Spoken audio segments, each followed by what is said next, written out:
Le sabbat suivant, presque toute la ville se rassemble pour entendre la parole de Dieu.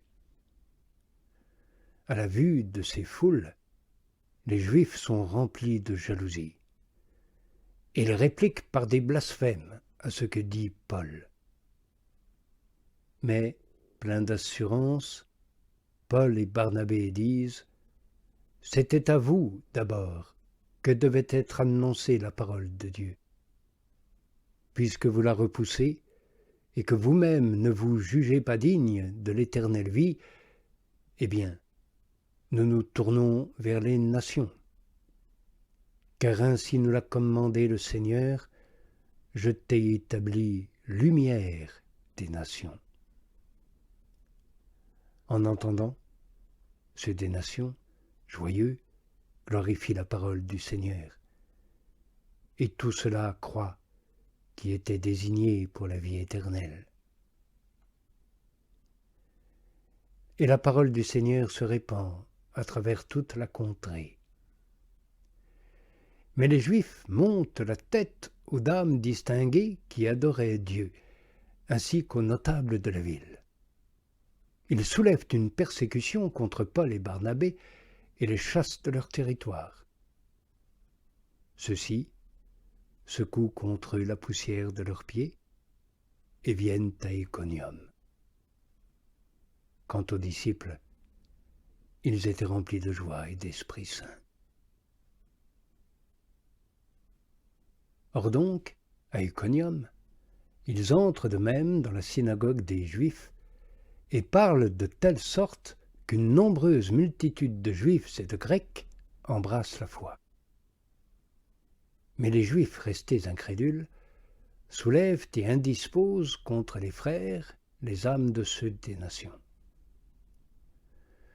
Paul et Barnabé prolongent donc leur séjour un assez long temps, plein d'assurance en l'appui du Seigneur, qui rendait témoignage à la parole de sa grâce, en accordant que signes et prodiges se fassent par leurs mains. La population de la ville se divise. Les uns sont pour les Juifs, les autres pour les apôtres. Et comme ceux des nations et les Juifs, avec leurs chefs, s'élancent pour les outrager et les lapider, les apôtres, s'en étant aperçus, se réfugient dans les villes de Lycaonie, Lystre et d'Herbée, et dans toute la contrée, et là, ils annoncent l'Évangile. Or, à Lystre, se tient assis un homme impotent des pieds, boiteux dès le ventre de sa mère, qui n'avait jamais marché. Il écoutait parler Paul. Celui-ci, fixant les yeux sur lui, et voyant qu'il avait la foi pour être sauvé, dit d'une voix forte « Lève-toi, droit sur tes pieds. » Et il saute, et il se met à marcher. À la vue de ce qu'a fait Paul, les foules élèvent la voix et disent en lycaonien « Les dieux devenus semblables à des hommes sont descendus chez nous. » Ils appellent Barnabé Zeus et Paul Hermès, parce que c'est lui qui porte la parole.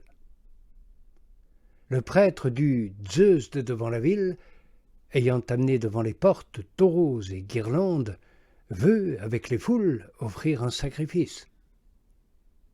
Mais l'ayant appris, les apôtres Barnabé et Paul déchirent leurs vêtements et bondissent vers la foule en criant « Hommes, que faites-vous là ? Nous aussi, nous sommes de même nature que vous, des hommes qui vous exhortons à abandonner ces vanités pour vous tourner vers le Dieu vivant qui a fait le ciel et la terre et la mer et tout ce qui s'y trouve. Dans les générations passées, il a laissé toutes les nations suivre leur voie. Pourtant, il n'a pas manqué de se rendre témoignage par ses bienfaits, vous donnant du ciel pluies et saisons fertiles, comblant vos cœurs de nourriture et de gaieté. Et ce disant, À peine empêche-t-il les foules de leur offrir un sacrifice. D'Antioche et d'Iconium surviennent alors des Juifs qui gagnent les foules, lapident Paul et le traînent hors de la ville, croyant qu'il est mort. Mais les disciples l'entourent, il se relève et entre dans la ville. Le lendemain, il part, avec Barnabé, pour Derbé. Après avoir évangélisé cette ville et fait bon nombre de disciples, ils retournent à Lystre et à Iconium et à Antioche, affermissant l'âme des disciples, les exhortant à rester attachés à la foi et leur disant que c'est par beaucoup d'afflictions qu'il nous faut entrer dans le royaume de Dieu. Il leur désigne des anciens dans chaque église, et après avoir prié et jeûné, il les confie au Seigneur en qui ils avaient cru. Traversant alors la Pisidie, ils viennent en Pamphylie, et après avoir annoncé la parole à Pergé, ils descendent à Attalia. De là, ils font voile vers Antioche, d'où ils ont été confiés à la grâce de Dieu pour l'œuvre qu'ils venaient d'accomplir. À leur arrivée, ils rassemblent l'Église et racontent tout ce que Dieu avait fait avec eux, comment il avait ouvert aux nations la porte de la foi. Puis ils passent un temps assez long avec les disciples. Des gens descendus de Judée enseignent aux frères: si vous n'avez pas été circoncis selon la coutume de Moïse, vous ne pouvez être sauvés. Il s'ensuit une controverse et une discussion assez vive entre eux et Paul et Barnabé.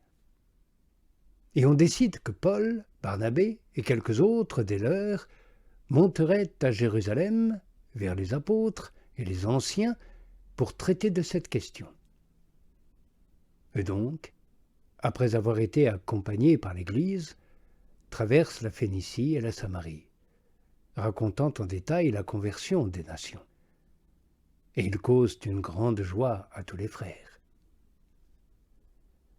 Arrivés à Jérusalem, ils sont accueillis par l'Église, les apôtres et les anciens, et ils racontent tout ce que Dieu a fait avec eux.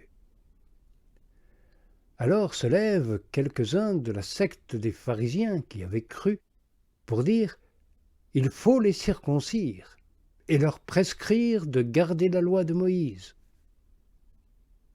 Les apôtres et les anciens s'assemblent pour examiner cette affaire. Une grande discussion survient. Pierre se lève et leur dit: frères, vous le savez, dès les premiers jours, Dieu a fait son choix parmi vous, pour que, par ma bouche, ceux des nations entendent la parole de l'Évangile et embrassent la foi. Et Dieu, qui connaît les cœurs, leur a rendu témoignage en leur donnant l'Esprit Saint, tout comme à nous. Et il n'a fait aucune distinction entre eux et nous, puisqu'il a purifié leur cœur par la foi. Maintenant donc, pourquoi mettez-vous Dieu à l'épreuve en imposant sur le cou des disciples un joug que ni nos pères ni nous n'avons eu la force de porter? Aussi bien, c'est par la grâce du Seigneur Jésus que nous croyons être sauvés, de la même manière qu'eux.